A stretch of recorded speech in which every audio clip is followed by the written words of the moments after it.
Very good evening to you. It is Friday night. It's just after 7. And even though Dennis Newell's not here, we're still running a wee minute or two late. But hey, never mind. We'll think of Dennis in spirit tonight. As I say, Dennis Newell, regular co-host, can't be with us tonight. There'll be situations. So just everybody send them all the best. But we are joined tonight by Dale Wilson of the Falkirk Stand. And we're also joined by Craig Brown, Dunfermline supporter and old friend of mine for our radio days. So as I say, tonight, as always, we'll just be taking a look back at the results during the week, results last weekend. And as always, as I say, we'll have a wee look ahead.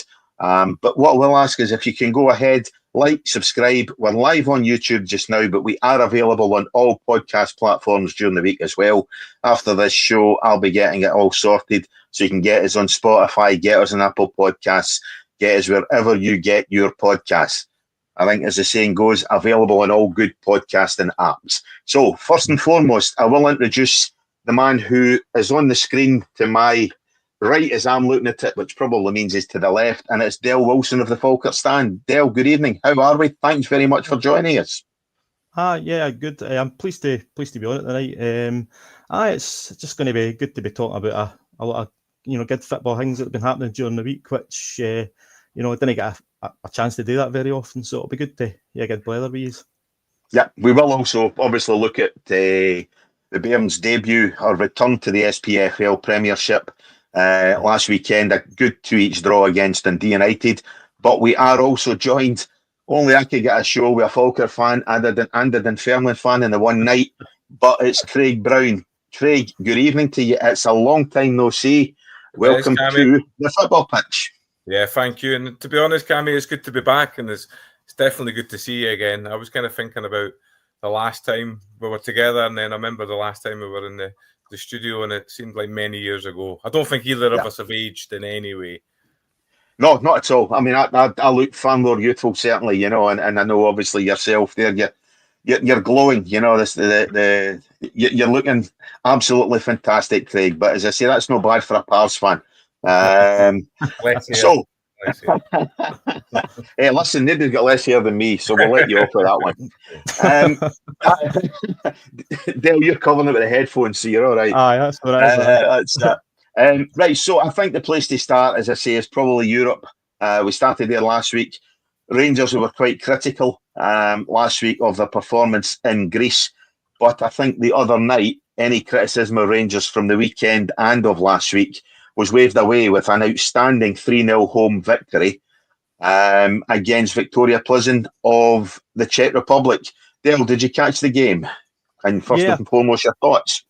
I caught most of it. It was a different Rangers to what I'd maybe seen the last couple of seasons on like sports scene and things like that. Even just maybe watching the odd game in Europe that they were playing, but the style of football and the pace that they were playing it was something that I haven't seen for a Rangers team for a long while. That boy Ant-Man, I mean, there were obviously a lot of jokes about Spider-Man being in Glasgow and Edinburgh, wherever it was he was.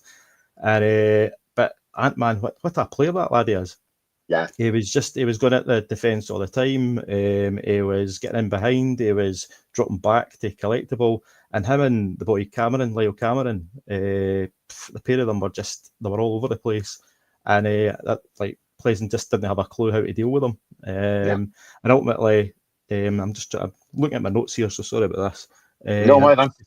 Kasama, is it Kasama, the guy's name is? Kasama, He was allowed to just kind of float about, and eventually got a couple of goals. I think he got 2 goals, and obviously Dessers as well. I think that Rangers team are going to be difficult to beat this year. I would say really difficult to beat. But it's like their attack seems to be their main form of defence. I would be honest with you. Yeah. Craig, as I say, we were quite critical last week, particularly of, as Dale says, the Rangers' defence there. They were kind of 6 and 7s for quite a bit of the game last week. And certainly against Motherwell, they didn't look much better. But on Tuesday night, games at Ibrox, a big Rangers support behind them. But Russell Martin looks to having a wee bit of influence, as Dale says. Ant-Man's made a big difference coming in there. But he's allowed a wee bit of freedom for the likes of Gassama. and Rangers did look very, very comfortable for a 3-0 victory, and well worth it indeed. No, they did, and like everybody, we have immediate exposure to the old firm here, so we all kind of know really what's going on. I found it quite refreshing. I missed, well, not that I missed. I didn't see the first half, the Rangers Motherwell game, because I was travelling back from Greenock from Dunfermline games. But I saw the second half, and what I felt was quite refreshing was seeing a manager come out after the team, and ultimately lay the gauntlet down to the players and kind of slot them, rather than sort of making excuses saying, oh, we know we've had the heat and we've had loads of games and we've done this and this. He came out and he was quite blunt about it, and I found that really refreshing. And I thought, good on him. And obviously, I watched the game on Tuesday night, and I thought, for me, growing up in an era where Rangers were the dominant team and they had the flair players like the Laudrups and all the other names that you can rattle off, I thought that looked more like a Rangers team that that I would know. And I thought a lot of that was down to the players that you mentioned, Gassama and Ant-Man. And I thought, when was the last time we saw Rangers playing with two wingers like that, who would take the ball and cut in and just be a nuisance?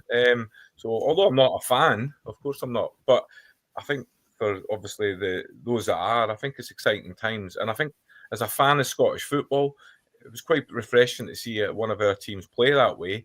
And obviously, as a fan of Scottish football, I don't want the complacency of Celtic running away with the league again. So I'm kind of hoping and keeping my fingers crossed that, along with Hearts and Hibs, but certainly Rangers, you would really hope that they can, that they have now got the players to put in a good title push. They're not the finished article, of course they're not, but certainly from the Panathinaikos game, the second half of the Motherwell game, it was the first time that I've watched them this season where I've saw lots of positive signs. Yeah.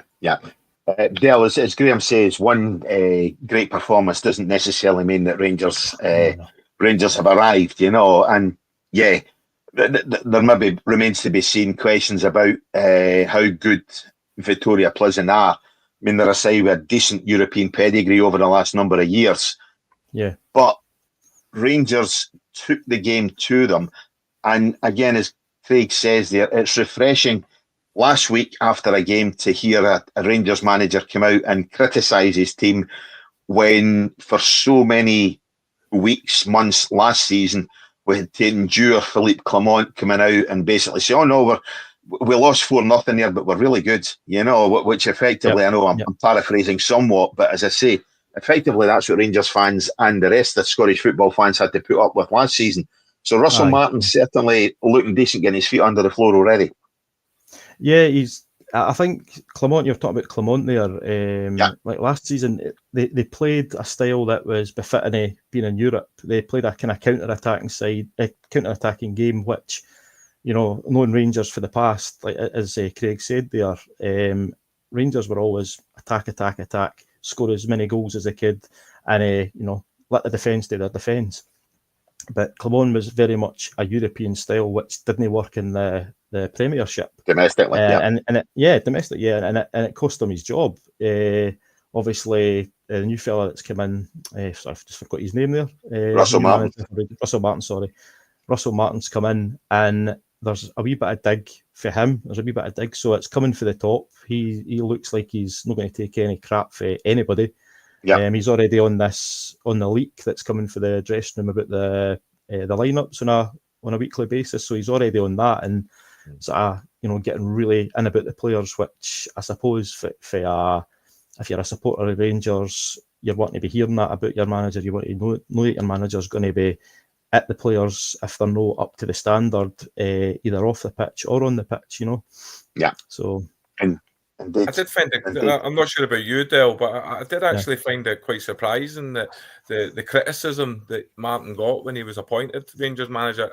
I'm not a huge fan of English football. I don't watch it as much as everybody else. But one thing I always kind of thought when I saw his Southampton teams play and his Swansea team was how good they always were. Okay, I know Southampton didn't do too well in the Premier League, but how much they dominated the ball when they had, or dominated the game when they had the ball, and that's something that Rangers are going to get in Scottish football. So I was actually quite surprised at the radio kind of phone-in outcry when he was given the job. I think see the mainstream media. I mean, having sort of started using like Facebook and Twitter a lot more myself. You get a chance to see not necessarily mainstream media talking about other things, and you tend to get a similar view of your own about things. And I think if the mainstream media are saying that Russell Martin's going to be rubbish and that Steven Gerrard, for instance, was going to be the messiah coming and do what they needed to do, then many of the Rangers fans are going to be thinking, we want Stevie G, right? But Russell Martin's came in, like you say, he plays that high press, he plays that aggressive on the front foot sort of football, and that's probably, well, as I say, I'm not a Rangers fan, but that's what Rangers are probably been missing the last few years, and it'll get bums on seats, it'll get guys actually happy and lassies happy to watch their team again. Mm-hmm. The one thing, obviously, Rangers, great result for them, obviously, on Tuesday night, but it didn't end there in terms of, obviously, where we are with Scottish football. Two good results last night as well. Hibs going away and getting an outstanding 2-0 victory at Partizan Belgrade, and Dundee United away, getting a fantastic 2-2 draw in Vienna, of all places, So it all augurs well for next week as well, the second legs of all the ties, but particularly for Hibs. Dennis last week was very critical of the Hibs defence. I can understand why. I think it tends to be more last season rather than this season, certainly for Hibs. But they looked really decent last night for what we've managed to see, which hasn't been a heck of a lot for sure. A good goal certainly by Martin Boyle last night to open the account for Hibs. So in a week where, or in a media where people tend to be very, very critical of Scottish football, we know it doesn't compare to this, that, and the next thing. I think we've had a fantastic week in Europe and good results for all our clubs, Dale.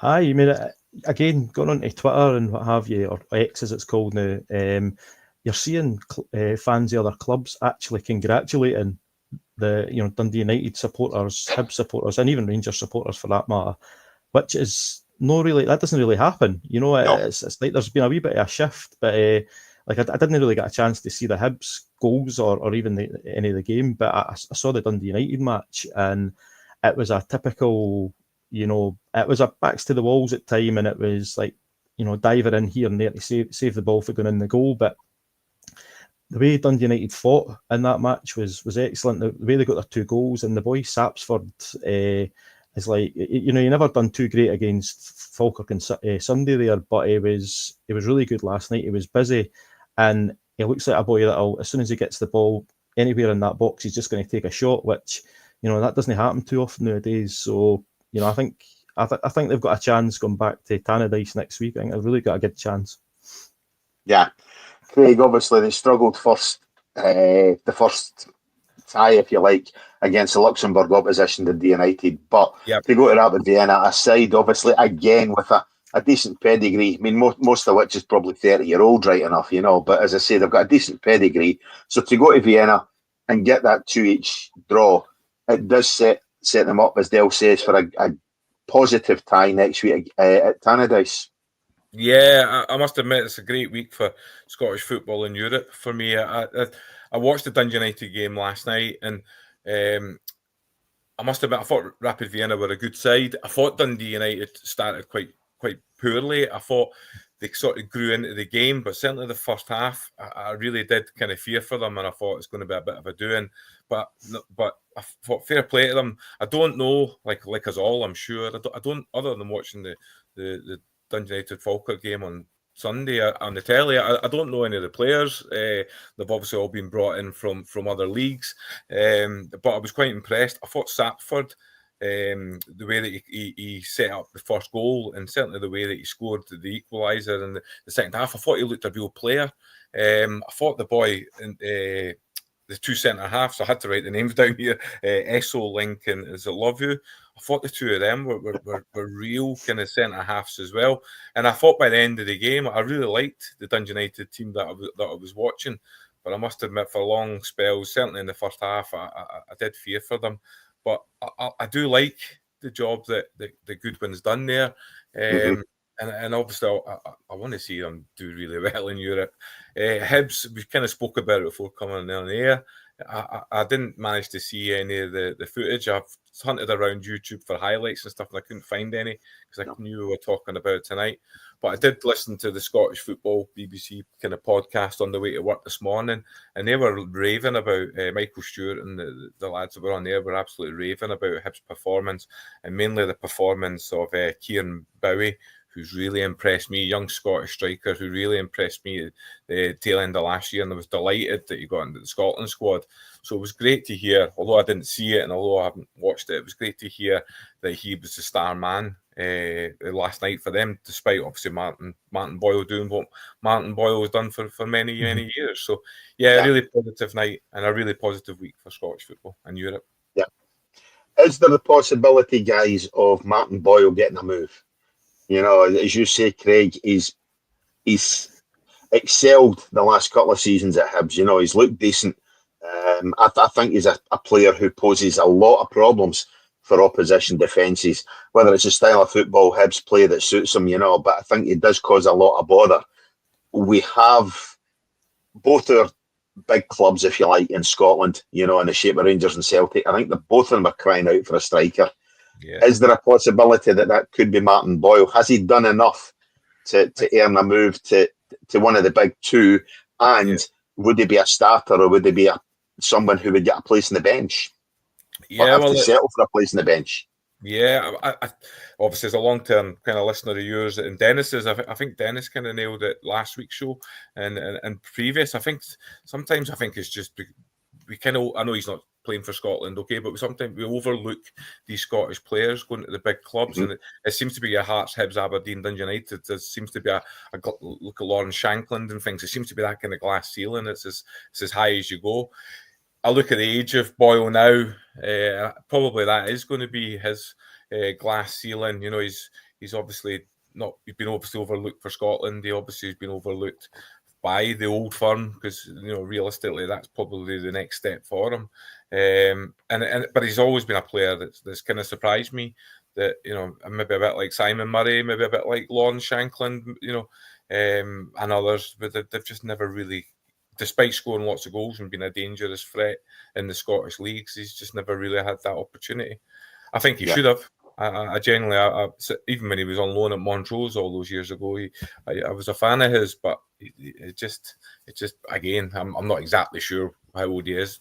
Certainly the wrong side of 30, and I just kind of feel that there was actually rumours and rumours of him joining the Neil Lennon revolution at Dunfermline, but he signed a 2-year contract, so I do know that he's certainly tied up for the next 2 years. So yeah, probably imagine that would be his last big contract.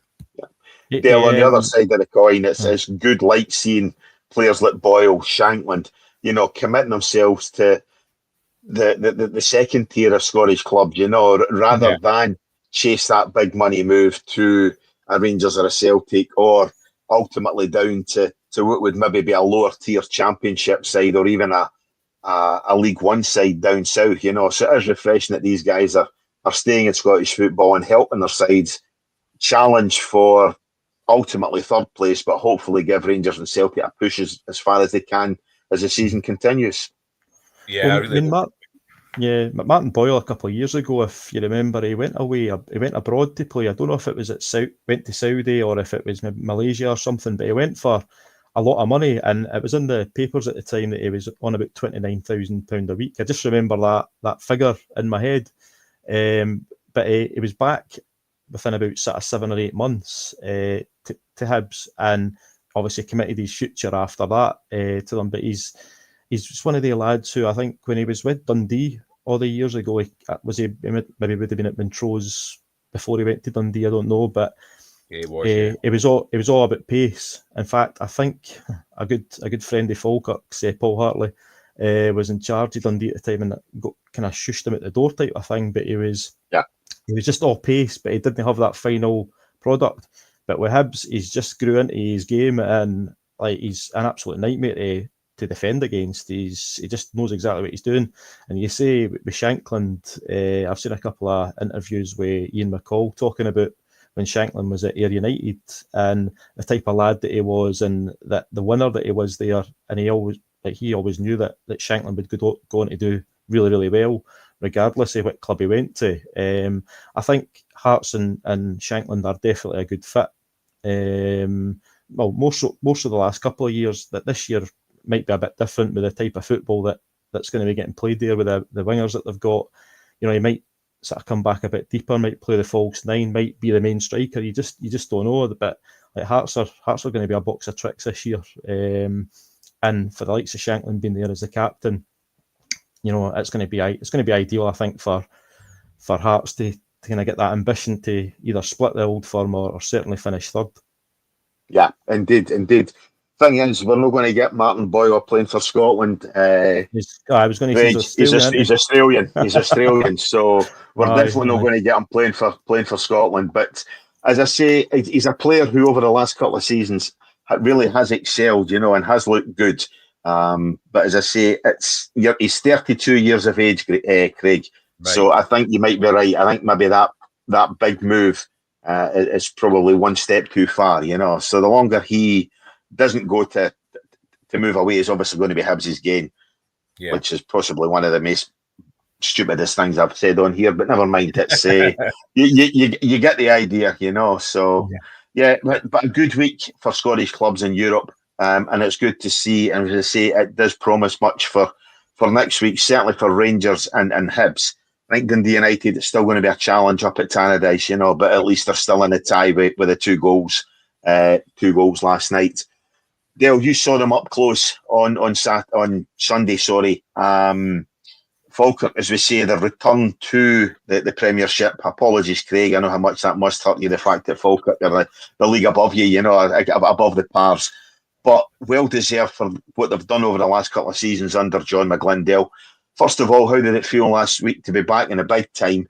And secondly, you were certainly not outclassed last week, and for much of the game, you ran Dundee. Well, obviously, ultimately finished 2 each. So I was going to say you ran Dundee United close, but you didn't get outclassed against a side who we were just talking about how well they did last night in Europe. I mean, to be back, obviously in the Premier League, that's where you want to be. You want to be mixing with the best of the rest in Scotland. You know what I mean? So that was fantastic to have the stadium full Falkirk fans, which, you know, we get called. Are you allowed to swear on here? No. Why around it? Yeah. Right. We get called crowd wankers quite a lot certainly for the Livingston fans and sometimes the Race Rovers fans. But to see, in all honesty, to see your fans of your team like on all three sides of your three-sided stadium, cheering the team, and the noise that when the first goal went in, but even the noise when the players came out, it was just amazing. Like the colour, that just everything about that was fantastic. And to see like these players that have taken us for League One, and two of them especially. So you had Leon McCann, who was there at our lowest ebb about 3 years ago. You had him and Nisbet, who came off the bench. That they saw Falkirk with 1,500 fans sitting there shouting at the board, shouting at this, shouting at that.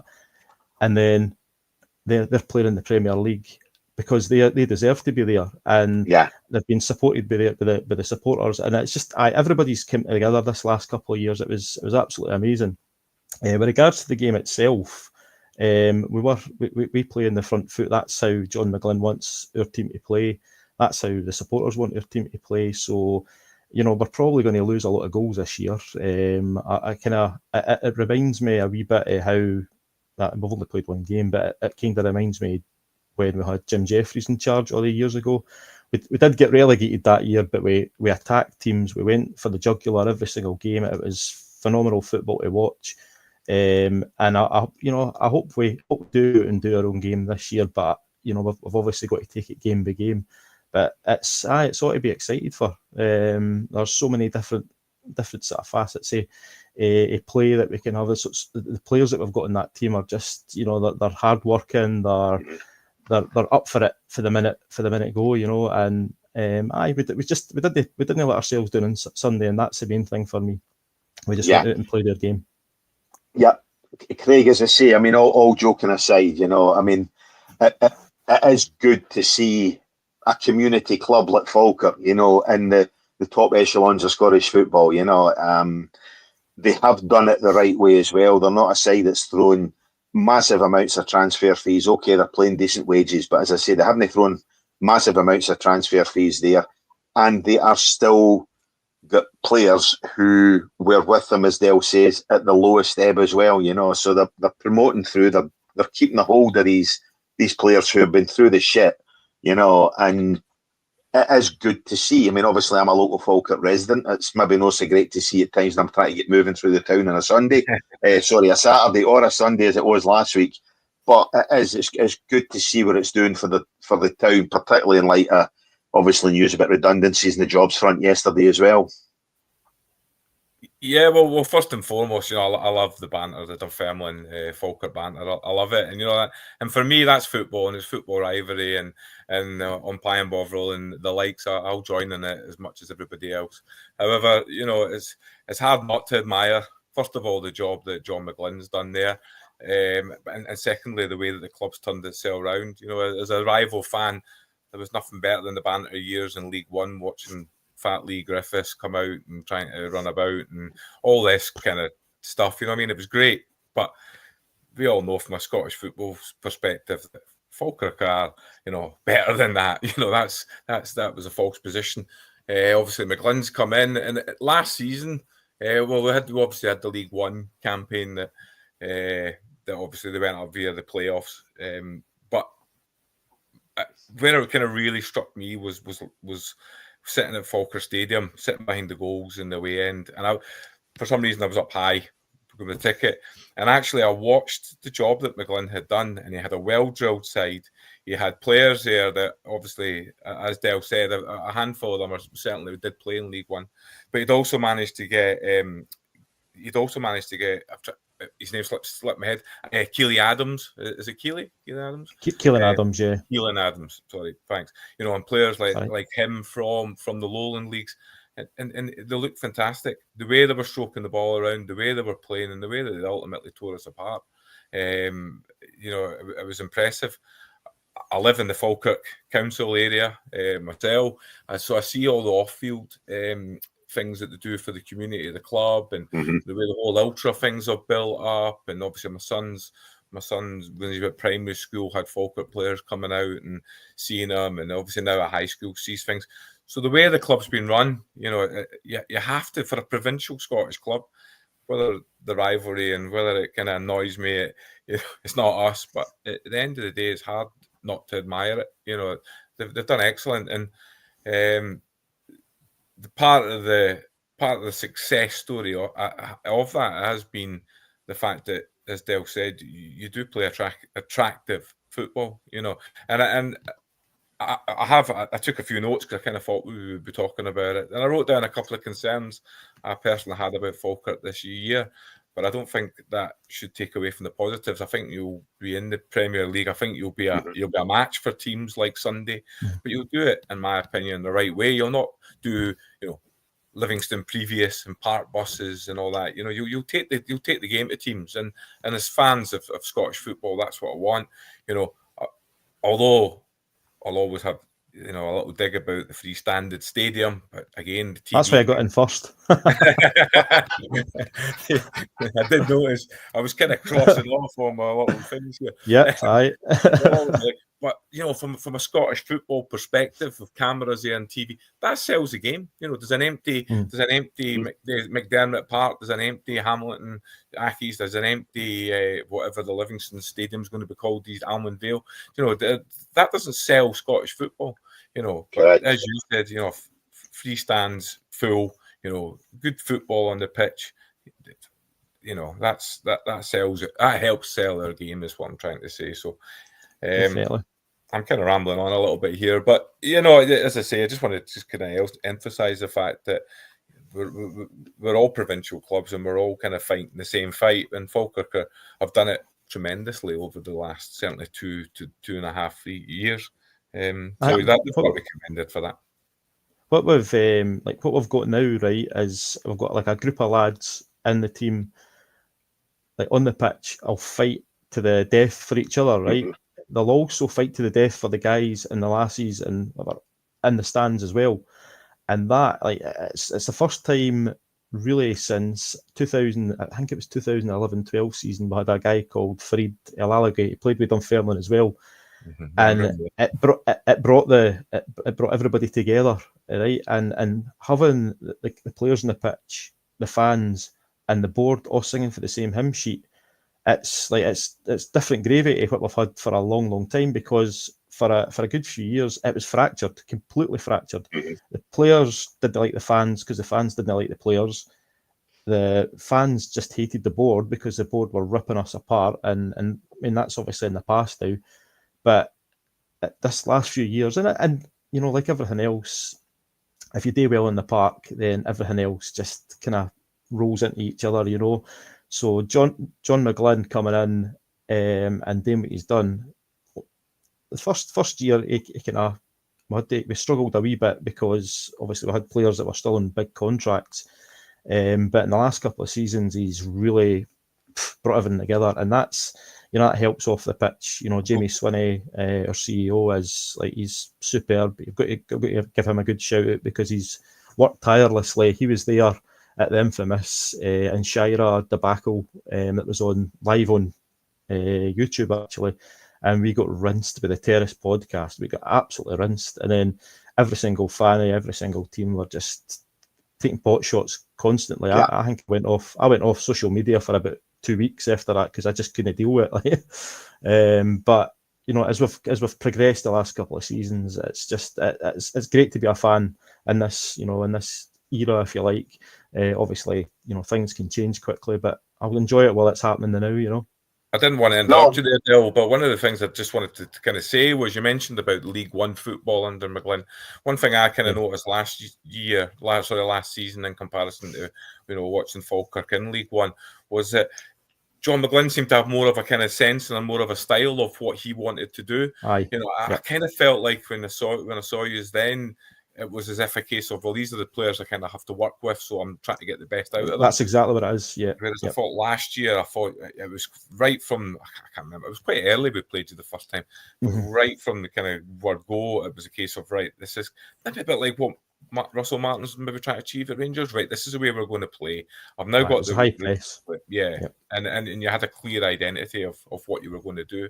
And it seems to be, I'm only going by obviously the Dundee United game, but it seems to be that's not going to change this year. And I think that's probably the big difference. Again, as an outsider, I think that's been the big difference between Falkirk League One and obviously Falkirk being, as you quite like to remind us in the back of your shirt, they're champions last year. Yeah, I mean, I think like this year already, I'm seeing Dylan Tate, our centre midfielder. Dylan had a wee bit of a hard time it last year. Maybe didn't seem that way for the outside, but he had a few, maybe a month or two where he really went off the boil a bit. I think he hurt his knee actually as well, but he went off the boil a bit, and some of the fans kind of got on his back a wee bit, and John McGlynn, being the good manager that he is, he just put him at the team for a couple of weeks. I think he had injured his cell as well, so it was kind of like that. But he came back in and he just played his way back into the team. But for the minute go this season in the League Cup and what have you, he's just been like superb. He's picking the passes, he's not getting caught on the ball, he's just doing everything that you want of your combative centre mid, and hopefully, fingers crossed, he'll continue doing that. And he's still a young lad as well. I think he's only 23, so aye. Yeah. I'm not sure his age, but I actually put down in my notes on about the game on Sunday there. I thought him and Brad Spencer both were excellent against Dundee in that deep kind of midfield role. And then I wondered, when I kind of thought about it, I wondered if playing together for those 3 seasons and I think they might have even both been a Rafe together. Off the top of my head, I'll have to check. They were, aye. I mean, most of the team were for Rafe, to be honest with you. Again, before any Rafe fans.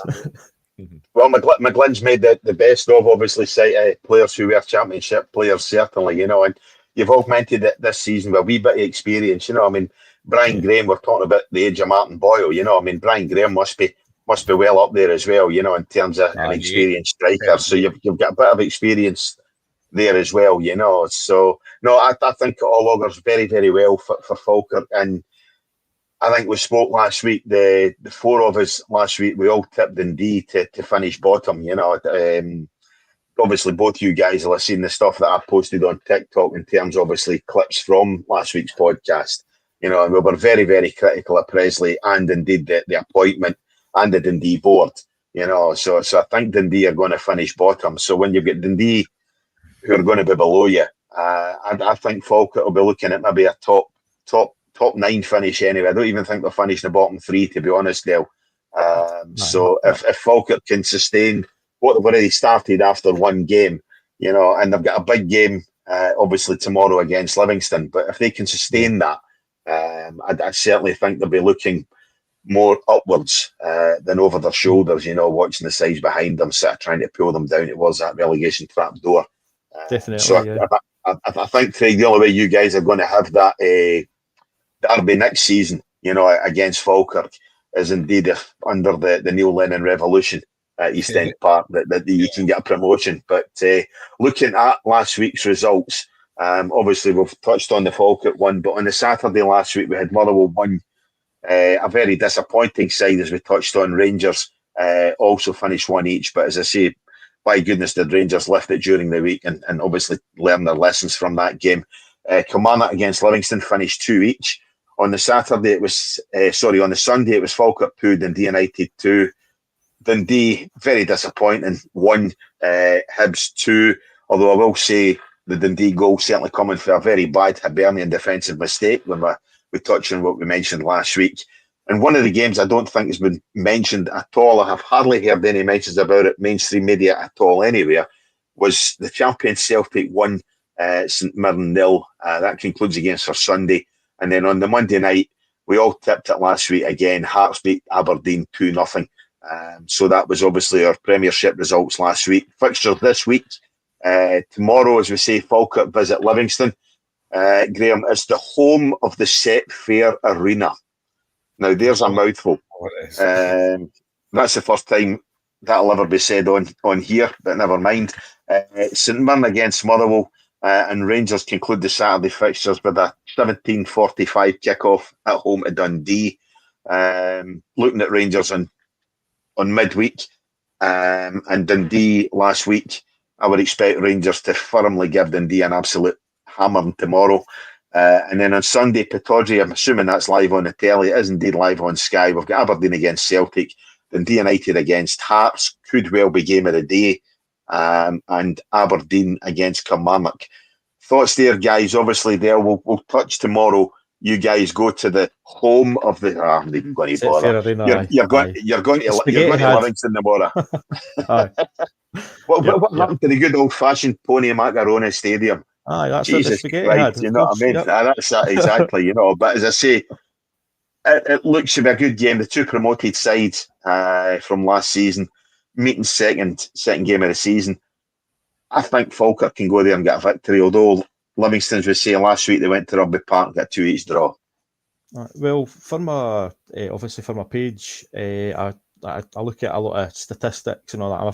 I'm kind of went to my 40s. I've become a bit of a geek about football, so I do look at statistics and all that nonsense. But Falkirk versus Livingston traditionally has went in fits and starts. So like going way back to the 90s, we sort of done well the first couple of games against them. They beat us a couple, and then we went on a run about 7 or 8, 9 without a loss, and then they've obviously came on with 11 without a loss against us. But with regards to tomorrow's game, I think had it been last week, I don't know if McGlynn maybe would have been overthinking it again, because he overthunk about 3 of the games last year and tried to change it for our normal style of play, and it led to us getting beat in 3 of the games. The first game that we played them at the stadium last season, their own stadium, sorry, we played our own match, we played our own game, sorry, and we should have won it. We actually got a goal chalked off, which would have won the game. And we had the wee guy at the back, wee Leon, playing at left back, and it kind of changed it for the next 3 games. With regards to tomorrow, though, I think the team pretty much picks itself, bar maybe the Brian Graham or Ross McKeever playing up top, for my liking, certainly. If we go out and play our normal game on a brand new decent pitch, I think I can't see any reason why we can't beat them. But they've added quite well. I wouldn't have said as well as some other teams in the league, but they've added a wee bit of quality here and there. But for me, I'd quite happily just take a 1-0 off somebody's arse and run away back down the road with the 3 points. Yeah. Like, definitely. 100%. Well, what's your thoughts on Dundee and obviously Stephen Presley? If we move away, obviously, for Falkirk for a bit. Of course, aye. If we look at, as I say, we were very critical last week. One of the appointment, two of his comments at the press conferences, and as I say, was it a bad appointment in the back of getting rid of Tony Dock? Are you talking to myself here, aye? Aye, there are two of you. Yeah, sorry, Dale. Sorry if I'm taking care of this. No, you're all right. Presley, again, he's not a manager. Definitely not a manager. He works really well with the younger elements of the team. Again, sorry to be talking about Falkirk again, but when he was at Falkirk, he brought through a couple of lads who we then sold on for good money. He's very good at bringing young lads out of their shell. Like Luke Graham came back after pre-season at Dundee, and he was really critical of Luke's physique when he came back because he wasn't at the level that he should have been. He was testing Luke. Luke's came back and answered all the questions. He's lean and looking really, really sharp, and he's done really well the last couple of weeks. But that doesn't take away from the fact that, you wouldn't have, well, Chris, you would want him on Jack and Ori, or the evening reading to get you to sleep at night. You know what I mean? He's got no charisma. That's his problem. And he, people judge the way he looks. He looks like this, he looks like that. But for me, have him behind the scenes, have him picking sort of players for academies and looking at players for academies, because he can spot a player. Definitely can spot a player. Yeah. But in terms of leading a charge off the park, nah. Brilliant captain on the park, done fantastic with Hearts, done great with Celtic, done United and Rangers as well for that matter. But he off the park, it doesn't really. He's not got that oomph that you need. And Dundee, after sacking Tony Dock, well, you're bringing in him, and nah. For me, that's not going to work at all. Yeah, Craig, it definitely struck me as a strange managerial decision, to get rid of Tony Dock, a guy who I think most fans thought hadn't done really much wrong at Dundee. Okay, they finished 10th in the league last year, but I don't think they'd done a great deal wrong. That they'd sold their best player. Their other best player was on a pre-contract to move to Ibrox. So I don't think Tony Dock did a lot wrong. So to get rid of a young manager, admittedly, or certainly somebody finding his foot at his first club in the shape of Tony Dock, to bring in, as Dale says, Mr. Lack of personality in the shape of Stephen Presley, struck me as a strange decision. And I think it's ultimately going to be the death knell to Dundee. At this side, let's be honest, who over the last 30 years have made some right weird managerial decisions anyway. We got back to even Jockey Scott, so it's a strange one for me, Craig. Yeah, it's a strange one for me as well. I just don't get it. I look at Dale kind of nailed it. The charisma of the manager. This is your leader. This is your figurehead. This is the guy that you want to unite a club behind. And he's coming out and dressing the way he does and being a little bit monotone. I don't know the guy. I actually have, during kind of my coaching time, I actually have sort of heard good things about him in the sessions that he puts on. You only have to look at his kind of scouting career at the youth levels, kind of getting as far as Brentford, head of youth scouting. So he obviously knows a player. He can obviously, but I'm not totally convinced he can work with a player. And if you look at his management record, kind of bobbing around the lower leagues in England at Carlisle and things, getting sacked, that probably tells you everything you need to know. So when I actually thought Tony Docherty, again, had done really well with Derek McInnes as his team's assistant, and he did well in his first season, and then probably as expected in his second season at Dundee, and you're kind of thinking, right, they've maybe got over the slump, they can kick on now. So for the board to kind of make this appointment in the first place, in a year where, off the top of my head, I think it was like 15 players had gone in the summer, it just seemed like a huge task and a huge role to appoint someone who's already kind of failed.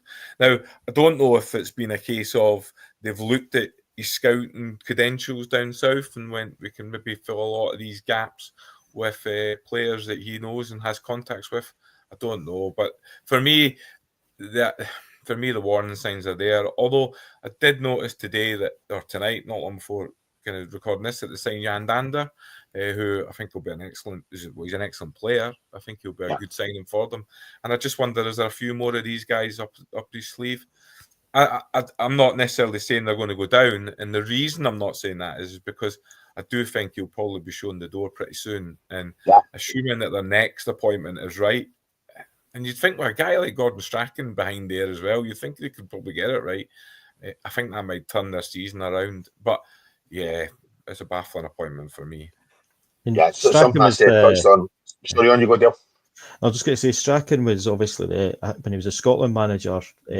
Elvis was the Bibs and Cones boy, if you remember correctly. So there's that there as well. So it's, I mean, hopefully it's no nepotism, because that's going to kind of ruin, what Dundee are trying to build. And if you've got an owner I think they're American owners, aren't they? So if they've got Strachan there, they're listening to Strachan for the footballing side. If he's just picking Presley because of that, it's a bit shite for Dundee, but it is what it is. Like, where I do actually feel for Presley is that his comment of, if you want to, if you want a manager that can win leagues, I'm not your man, or whatever it was. I do actually kind of feel sorry for him there, because I think that comment was taken out of context, and it seems to they've now become a stick to beat him with. So I do feel for him in that sense. But indeed. No, as I say, as I touched on last week, I think the longer Presley's in charge at Dundee, the harder it will be for them to escape relegation. And I think that's something that most Scottish football fans seem to be in agreement with. So it is what it is. It's a strange appointment, and I've worked with a Dundee supporter for his sins, and as I say, he seems to think that the players do like him, but I think it's more, as you say, maybe like his coaching, they like the sessions. But to me, I could not see that guy motivating players in the dressing room. So it is one of these things. But looking at the rest of the results last week, obviously we've touched on the Premier League. If we go to the Championship, the first game was last Friday night, and that was Arbroath 1, Ayr United 1. On the Saturday, we had Airdrie 2, Ross County 2. Decent result that for Airdrie. Craig, your own Dunfermline Athletic went through to Morton and got a 0-0 each draw. Best to Dougie Emery, obviously, who wasn't at that game. I think Dougie's got something going on. There's some things going on away from the football field. So best wishes to him. Raith Rovers 1, Queen's Park 1.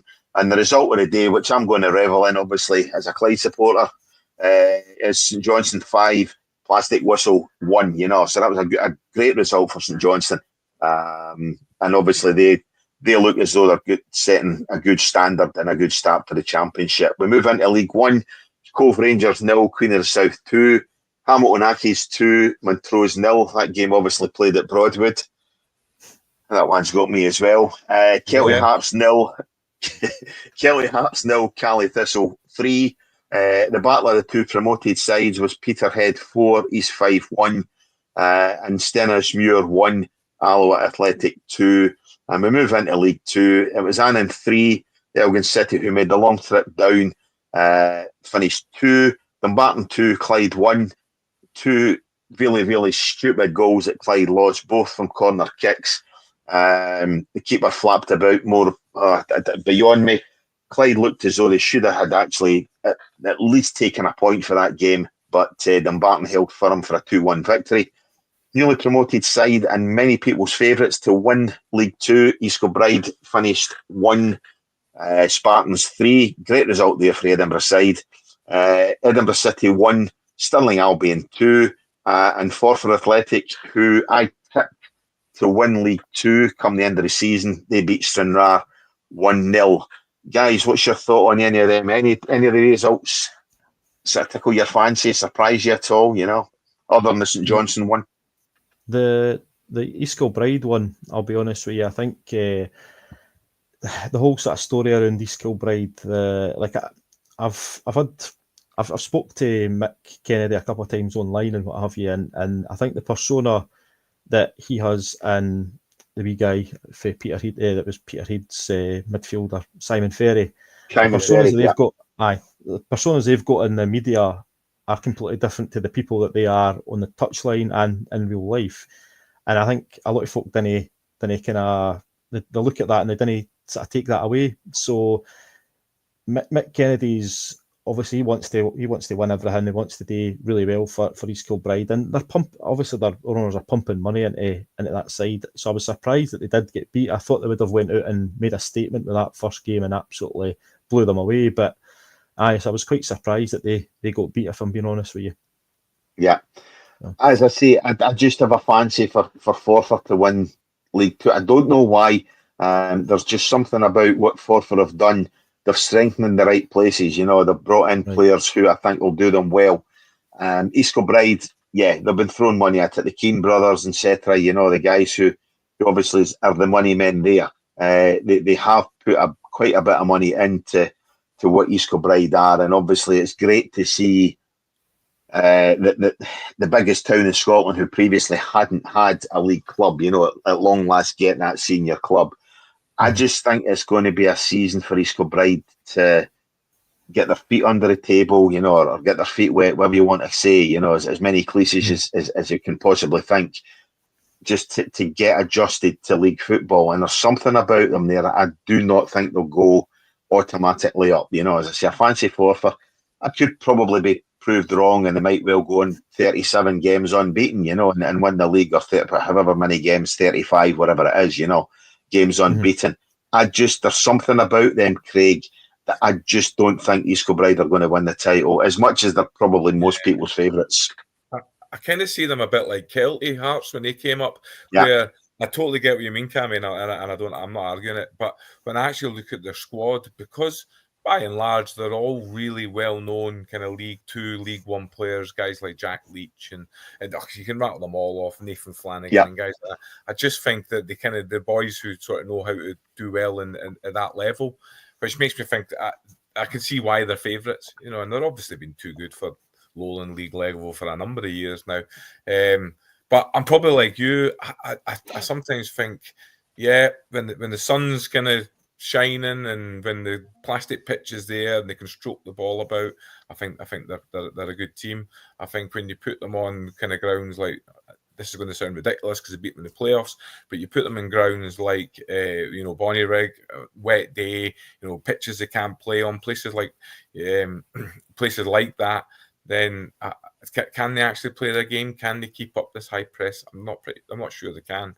I think you tend to find the team that wins League Two and wins League One are the teams that are a lot more streetwise. And I'm thinking in the past of like a Montrose team or a Stenishmuir team, or Clyde, or the team to be a big physical streetwise side. And you can have your football principles that the SFA coaching courses tell you, but that doesn't work in League Two for me. And I think that's where East Kilbride will fall apart. That's my thinking. When I look at last season, the money Clyde threw in terms of wages, and the fact that they bought a lot of players down even from championship level and the upper echelons of League One. League Two is a different kettle of fish. It's all one saying, these guys are experienced down at that level. They're not, they're experienced at League One, as I say, bottom end of the championship.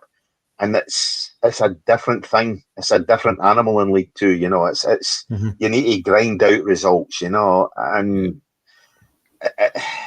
I just look at that and compare them with what Clyde were last season. Where they brought in a lot of expensive players into the club. And East Kilbride, to me, just remind me of what Clyde tried to achieve last season. And I think this season Clyde will be a better side for the experience. Well, I was going to say that, because I think, first of all, I actually had, when you were going through the results, the Clyde result was the one that kind of surprised me the most, because Dumbarton is just a mess as well, we all know about. Yeah. But for me, Darren Young is a guy who I know, but Darren's also somebody who is still in Albion and East Fife and Albion Rovers. He knows how to build a streetwise team. He knows how to, have exactly what I said. Yeah, they might not always be fancy. They play a little bit direct. And I was actually at the last home game, or sorry, it was the last game of the season where Clyde beat Peterhead, and I was actually at Hamilton that day watching it, and I couldn't actually believe that was actually a Darren Young team. That it was on the park. I know, obviously, Clyde won it. It wasn't. It was an Ian McCall team, you know. And I think the thing is this season that it is going to be a Darren Young side. You know, it was very much a side in the Ian McCall mould last season. You know, but as I say, there was okay. You wouldn't have seen Lee Hamilton; he would have been injured last season. You know, but you had players like him, you had players like Robson. You know, guys who, as I say, had been brought in for big money, were on wages that it's just beyond me at that level, you know. So I think this season, where, as you say, it's going to be built a bit more in the shape of Darren Young, you know, with likes of Hilton in the middle of the park, you know, and Scott Williamson up front, you know, and when you're looking at the back, some of the players that they've got at the back, Craig Howie obviously was there previously. They've got a good goalkeeper now, Dale, in the shape of Jay Hogarth, you know, who obviously I think is related to Falkirk legends of past and present, you know. So no, I think Clyde will be decent. I mean, Jay was on loan to Arbroath a couple of years ago when we were in League One, and it was obviously they played Miles. I was going to say Miles there. Nicky Hogarth was playing against Jay in that game, and it was a nice wee story there. But I think you've got a really good goalkeeper in Jay. I think he was well thought of by a lot of the Rangers fans when he was there. So aye, he'll do well for you. As I say, other than flapping at the two corners last week, you know, but which again, he can take some of the blame, but I think obviously some of the blame goes to the centre halves as well. You know, I mean, it was two of the most stupidest, softest goals you'll see a side lose for corner kicks, you know, and it was just, it's not even as if it's Dumbarton had a big bruising striker there, you know, and pummeled the ball into the back of the net. It was just Hogarth flapped at the two of them, you know, but as I say, he's trying to get to the ball over a couple of centre halves as well, you know, so it's one of these things. But as I say, I think for the experience of last season, Clyde will be a better side this season, and I think there's far too many shit sides down at the foot of that League Two, you know, and I think Edinburgh City this season are pretty much okay. They've got a 15-point penalty already, you know, and I think they'll be very, very fortunate even to get back into positive points this season, you know. So I think that the sides down there will be looking pretty safe, you know, because I think Edinburgh City are going to go the same way as Bonnyrigg Rose did do last season and drop out the league. I think it's a shame some way because Edinburgh, but I think Michael McIndoe's done a fantastic job there since coming in, and in some ways, just I've never watched any of his interviews or I don't know anything about him, but he certainly, when you look at the Edinburgh scores and you watch them the couple of times I have done, I do feel for him in that sense. Yeah, I think he's up against it certainly this season. But looking ahead to the rest of the fixtures over the weekend in the lower leagues in Scotland, just before we finish off the pod tonight, just now taking place, it's the battle of the two relegated sides from the Premier League, where Ross County are at home against St Johnstone. Tomorrow it's Ayr United at Raith Rovers. Your own Dunfermline, Craig, you're at home against Airdrie. Partick Thistle against Greenock Morton. I think that should be a cracking game. And the game I'm going to be taking in at the City Stadium, or Lesser Hampden, or whatever you want to call it, it's Queen's Park against Arbroath. Thoughts on either of these fixtures, guys, or any of these fixtures, guys? The one that's on the night, I'll be going down after the podcast finishes to watch it. I think this will be the litmus test for who's going to do things in this league. I think St Johnstone, I'll definitely want to put down a marker because they were, I think personally, they were written off the minute they came down. It was Mr. McGregor's going to put his hand in his purse and just throw the money at it. Yeah. Which, to a certain extent, he has actually done. They've just signed 2 players today, Ross County, but I think St Johnstone have recruited well up top. They've got a really hard-working boy in Gullen who was at Raith Rovers last year. Came through, I think it was Hibs who came through it. Really, really hard-working player, a proper old-fashioned, can just come in off the left, come in off the right, but he can play through the middle as well. And that's, they're no 10 a penny. And I think he'll bang in the goals for them. And they've just got different types of players right through it. Mackenzie Kirk's another one. So I think I'll make a prediction. I think St Johnstone maybe win this 1-2-1 the night, unless they maybe went 1-1 already. I don't know. I haven't looked to see what the results are, but Your thoughts, Craig? Anything there, strike you? Obviously, the big one is tonight, but Yeah, I think it's great getting some championship football on a Friday night on a telly. Yeah, by the way, Definitely. I love it. If I can, Cammy, can I choose two games that jump out at me? Yeah, you can talk about it in the Fairland one and another one. No, it's not. Believe it or not, it's not. The first one that jumps out is the one you're going to, and the reason for that is because of the Friday night football. So, last week when I watched Arbroath Ayr, I was so impressed with Arbroath. Being the only part-time team, I thought they were excellent. I really, I read comments on Pie and Bovril and things. It's a dull game, but I thought it was excellent. And when Todorov kind of banged in the equaliser, I thought it was well deserved, and I think that's going to be a cracker because, like probably everybody, I didn't really expect much from Queen's Park this year, but they got a good draw on Saturday last week, and I think that could be a right tasty game. I don't think Arbroath are going to be anybody's mugs this year, and I just think that jumps out for me. The other game that jumps out for me is the Partick Thistle Morton one, and it's only because I saw Morton last week. And I tell you what, going by last week's game, they've probably got the best goalkeeper in the league. And like Storer, his second name is, I can't think his first, maybe Jack Storer. And the guy who's on loan for Wolves, he's a top class goalie. He's top class. He made that game 0-0 last Saturday. And I thought pretty much what you would expect from Morton. They were well organised, they were well drilled, and all they lacked something up front. Obviously, Michael O'Halloran played up there, and Eamon Brophy. I don't particularly rate either the two of them. But again, just like what we're saying with Arbroath, they'll come out and they'll fight and they'll do well. And I just think, I think Partick Thistle will be the surprise package in the championship. Don't see much from them. Obviously, a heavy defeat on Saturday, and I can just see Morton going to Firhill on tomorrow and putting more misery on the Partick Thistle fans after last week. Yeah, I hope so. But I'm saying I hope so. I must admit, friend of the podcast, Andy Millen, I'm kind of disillusioned with what happened at Morton, in terms of obviously the way they get rid of Andy last season. I don't think that's the right way of doing business at all. Obviously it was much reported in the press as to what they did to him on the last day of the season. In fact, even before the last day of the season.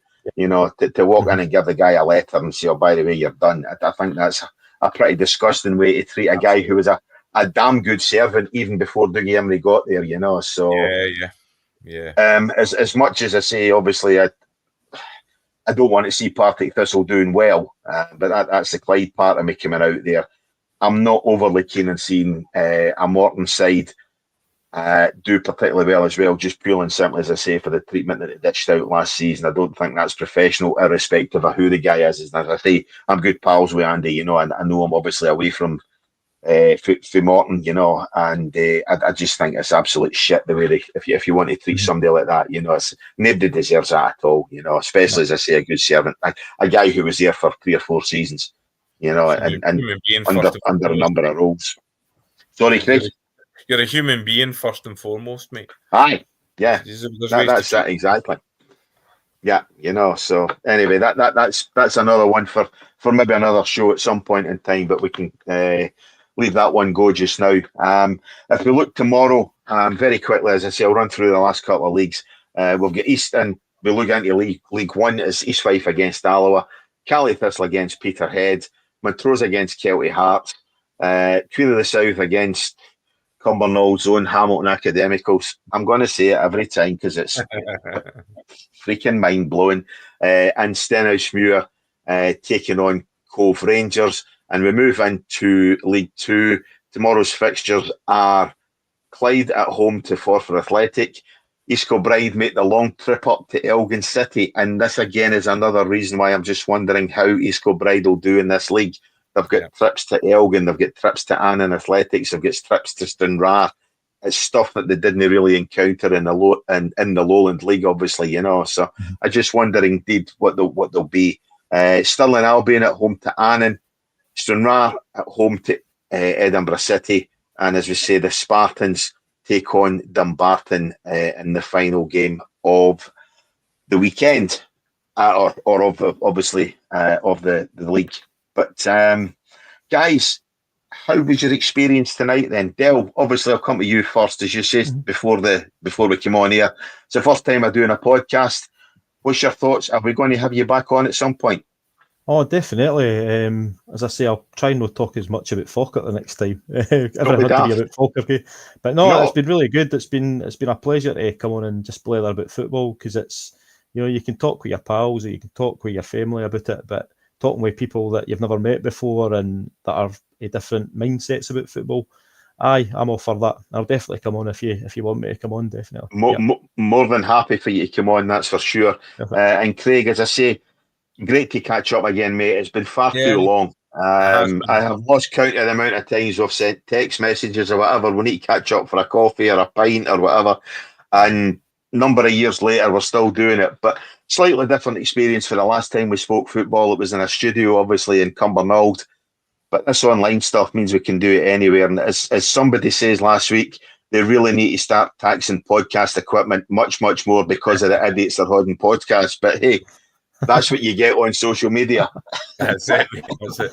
And I'm not sure whether it was me or Dennis that was the idiot they were talking about, by the way. Now that I'm not juggling coaching and kids and a full-time job and all these kind of things, I've got a lot more free time in my hands. So let's meet up for that coffee or that pint, mate. Yeah, we'll need to get it sorted. Well, guys, I've got 3 more episodes of the podcast to do, and then effectively I'm going to be off for a month. So it might well be that we're looking at getting somebody else to step into my seat and host it. So I'm going to have a word with Dennis tomorrow, and might be looking at you guys, as I say, at least coming on as a guest. Craig, I know you'll be able to host it as well, because of things you've done before, even if you can work the knobs and the whistles. And I'm pretty sure, Dale, you'd be able to do that as well. So as I say, I've got another 3 episodes. Then Dennis will be on his own for a month. Best wishes to Dennis, as I say. He's had a lousy couple of days.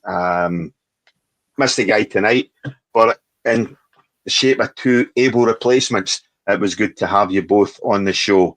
What I will say is, if you're listening, please, as I said at the start of the show, go ahead, like, subscribe. We're on YouTube. We're also on TikTok. TikTok has blown up this week. Thanks to Stephen Presley. He's at least motivated a lot of football supporters to go there and subscribe to our TikTok page. At the start of the week, I had 9 TikTok followers.